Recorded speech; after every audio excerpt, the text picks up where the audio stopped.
Hi there, music fans. Welcome back to the channel and welcome to the next installment of my favorite albums of 1983. This is an album of reinvention. It was a surprise by most of us. I think most of the world was surprised by this album. Um, the 80s was a new time. We had new wave. We had rock coming out, like the hair bands, as they're known for. I dislike that term, but that's what they're known as. Was emerging. The videos were becoming more popular. Um, it was a different time. So a lot of these older bands were either had to change their style or get out of the way. So a lot of these prog rock bands were folding, and one of them, the biggest one at the time, was probably Yes, and they broke up after their drama tour. Members Chris Squire and Alan White decided to get together with producer Trevor Horn and this guitarist Trevor Rabin to develop this new project called Cinema, where they created these songs that were much more commercial and much shorter and not as long as these as the prog rock albums are known for, right? Usually there's these 11-minute long, 18-minute long. Sometimes it's one side is just one song. These are like 4 or 5 minutes long, and they decided that they needed John Anderson, the lead vocalist of Yes, back into the fold to sing these songs.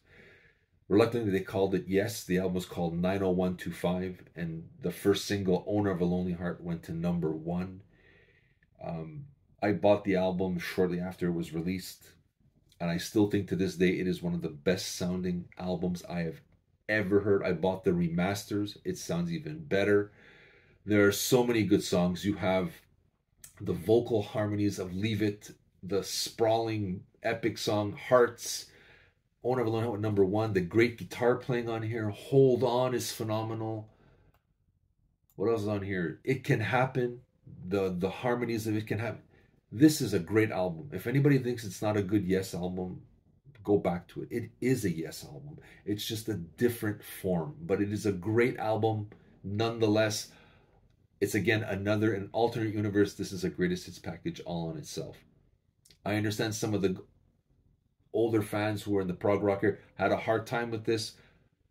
Go back to it now. I think you will enjoy it. I think it still sounds impeccable to this day.